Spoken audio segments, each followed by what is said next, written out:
What's up everyone, Fritz here. And as the title video suggests, my mother was mugged. And for anybody who might be suffering from the same thing, I just want to make this video to help anybody out and go over some of the first steps that you should do in case this unfortunate event ever happens to you, and I hope it doesn't. I just want to start off this video and say thank you to everybody that has wished my mother a speedy recovery and your warm wishes. I know that she will very much appreciate that, and thank you for having her in your hearts and minds throughout this rough time for us. Now this video is going to be in two parts. The first part is just going over some of the things that you can do to increase your security because some of your information may have been taken, and then if you guys want to stick around to the end of the video, I'm just going to go over some of the things and the progressions that my mom's making, and if you guys could help out in any way as far as, you know, maybe finding some information on who maybe have even done this to her, I'd very much appreciate that. Now, getting into the first part, as soon as this happened, we wanted to make sure that my mom was getting sent to the proper medical facility, not necessarily the closest one, not necessarily the one who she has her insurance with, but based off of her injuries at the time, what medical facility in the vicinity was best equipped to handle her type of injury. And it actually ended up not being the closest, and it ended up not being the one who she has insurance with. But it was the one that was close enough, and the EMTs and paramedics were able to stabilize her long enough to get her to the facility, and that facility is definitely best equipped to handle her type of injury.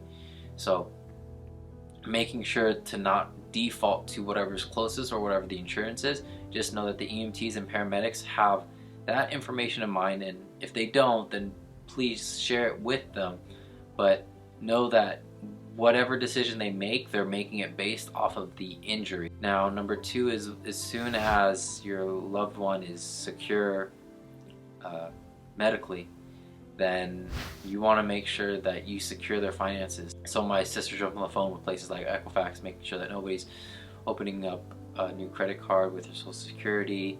I was on the phone with her banks, making sure to shut down all the credit cards as well as the debit cards, and making sure that there are no transactions made.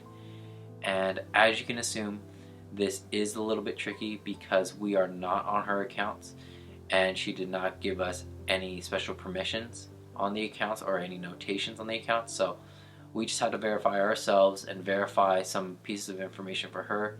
That way they know who we are. So before making this call, make sure you have something around like the bank statement with the account number on it, previous tax return with the social security number on it, their address, the phone number, you know, their income, all those pieces of pertinent information that they might ask you. Make sure that you have that on hand. That way when they ask you, you can answer it, and you can proceed forward. Now for me, it was actually pretty convenient that most of our credit cards are with one bank, but each credit card is with a different department. So because I wasn't asking for any information, I was just saying, hey, here's a scenario.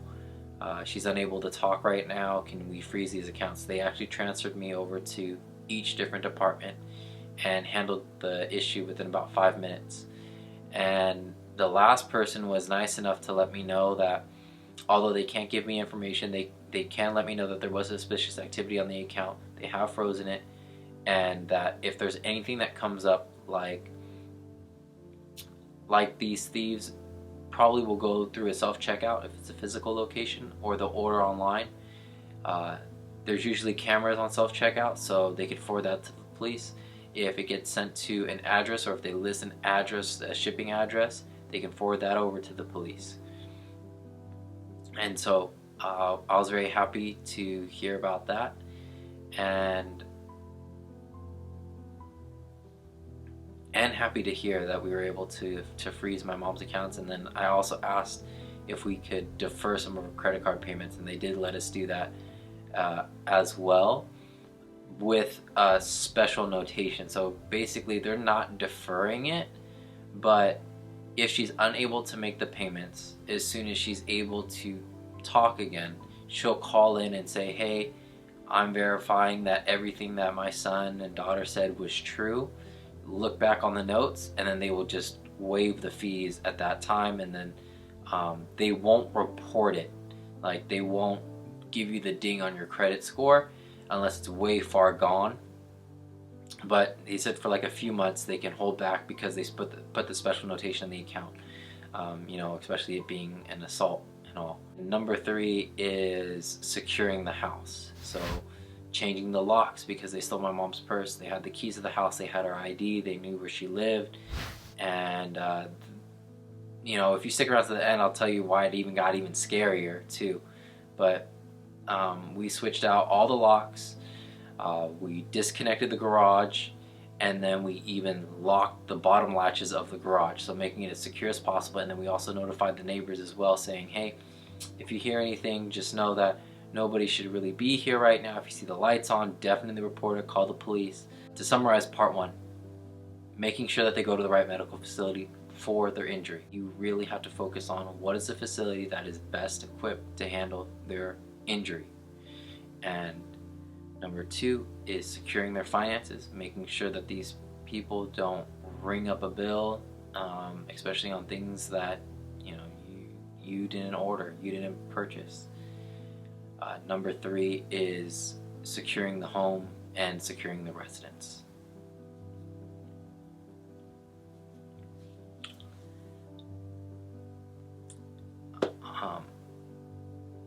So I hope that you guys were able to learn something from that, and I hope that this never happens to you. But if you know somebody that it has happened to, and maybe they could use some information in this video, please share it with them.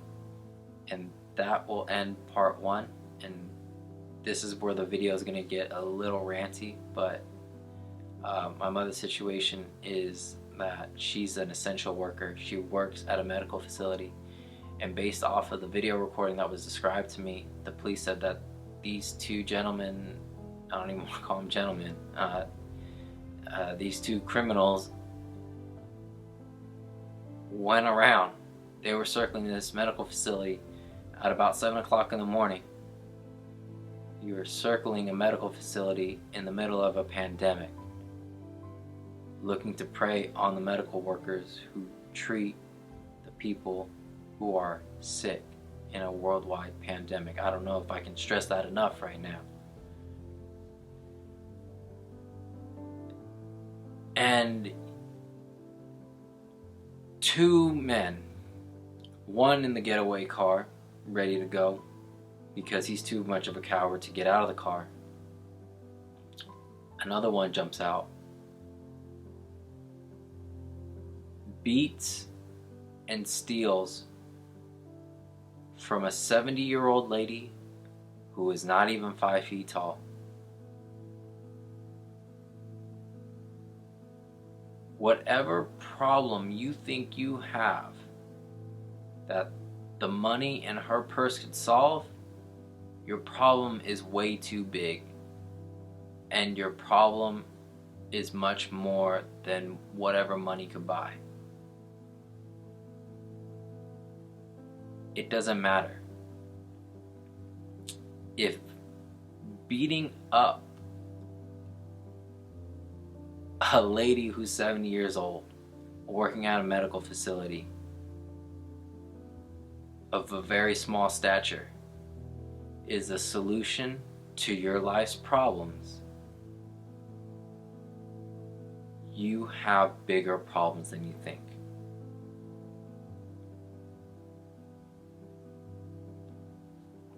And I get it. We're in the middle of a pandemic. People have lost their jobs, their businesses, their livelihoods, their careers. They may have to change careers. But this is not the solution to that problem. Maybe you have mouths to feed. Again, this is not the solution to that problem. There are other places that are hiring, that are short essential workers. Why not get one of those jobs? There is government aid out there right now, like unemployment. Why don't you go and get that?